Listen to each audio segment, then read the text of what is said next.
Olá, tudo bem? Vamos ao resumo da lição desta semana. Chegamos então ao centro do livro de Gênesis. A jornada de Abraão, desde o primeiro chamado divino, de Gênesis 12, verso 1, o que fez com que deixasse seu passado até o segundo chamado divino, em Gênesis 22, verso 2, o que levou a deixar seu futuro. Como resultado, Abraão esteve sempre em movimento, sendo sempre um migrante, razão pela qual também foi chamado de estrangeiro em Gênesis 17, verso 8. Em sua jornada, esteve suspenso no vazio, sem passado que ele havia perdido e sem futuro que ele ainda não via. Entre esses dois chamados que estruturam sua jornada de fé, Abraão ouviu a voz divina que o tranquilizava, dizendo: "Não tenha medo", Gênesis 15, verso 1. Abraão exemplifica a fé de Gênesis 15, verso 6 e é lembrado nas escrituras hebraicas como um homem de fé. No Novo Testamento, ele é uma das figuras mais citadas do Antigo Testamento. E nesta semana, começaremos a entender o porquê. Lhe convido a seguir nesta aventura do conhecimento. Vamos juntos estudar a Bíblia?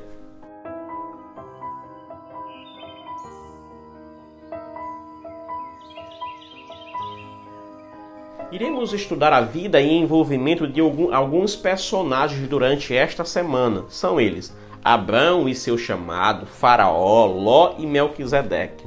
A lição desta semana nos leva a uma jornada de Babel, a terra prometida, mas com um novo herói, Abrão, que deixou sua casa sem saber seu destino. Que coisa, né?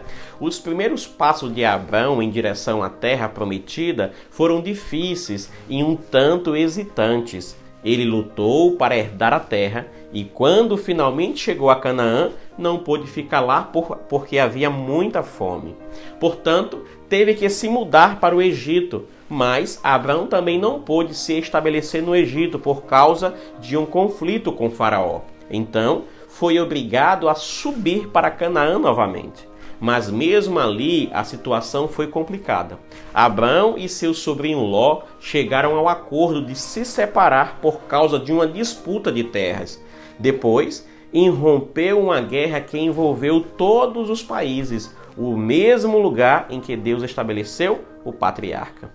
Após a batalha, ele foi recebido por um estranho, Melquisedeque, a quem deu seu dízimo, uma forma de reconhecer que nada pertence a ele. Estes episódios são ricos em lições espirituais, nas quais questões de fé e ética estão interligados. O chamado a Abraão para sair de seu país e se afastar de suas raízes deveria levá-lo a uma jornada para se encontrar, suprir-se e estabelecer sua identidade. Não era suficiente que Abraão saísse de Babel. Para encontrar seu verdadeiro eu, ele precisava se livrar da Babel que ainda estava nele, a idolatria de seus pais e a mentalidade arrogante de Babel. Para tanto, Abraão não deveria apenas deixar o lugar em que esteve até então, ele deveria estar sempre em movimento. É significativo que esse destino comovente se reflita na linguagem que cobre as histórias de sua vida. Quando Abraão chegou ao Egito, foi confrontado com a ameaça do faraó. Porém, em vez de buscar ajudar ou orientação de Deus, reconheceu a política e as mentiras. No entanto, o engano de Abraão se voltou contra ele. Foi precisamente por ter mentido e afirmado que Sara era sua irmã que Faraó a levou para seu harém. Gênesis 12, verso 15. Você pode comparar também com o verso 19. Ironicamente, foi também por acreditar que Sara era irmã de Abraão que Faraó o tratou bem. Gênesis 12, verso 16. Assim como Abraão havia planejado. No verso 13 você vê isso. A história é cheia de ambiguidades. Mesmo quando Abraão mentiu, estava dizendo a verdade, pois Sara era e não era sua irmã. Ela era sua meia-irmã. Mesmo quando Abraão foi abençoado com todas as dádivas do faraó, ele foi amaldiçoado, pois sua esposa estava no harém do monarca. Deus não repreendeu Abraão. No entanto, Quando o faraó falou, suas palavras soaram como as palavras de Deus a Adão. Você pode conferir em Gênesis 3, verso 9. Você pode comparar com Gênesis 21, verso 17, capítulo 22, verso 11, 15 e o verso 16.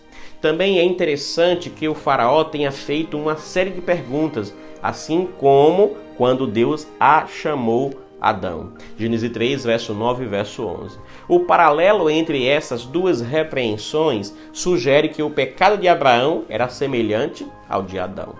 Pela primeira vez desde Canaã, o verbo ir, que responde ao chamado, reaparece. Foi usado duas vezes, Gênesis 3, verso 1 e o verso 5. Na primeira refere-se à viagem de Abrão a Betel, onde Abrão construiu um altar e adorou a Deus, Gênesis 13, verso 4. Esse movimento reconectou Abrão ao seu passado e restaurou o que sua viagem ao Egito havia interrompido. Abraão voltou às veredas antigas. Compare com Jeremias 18, verso 15. Ele se arrependeu.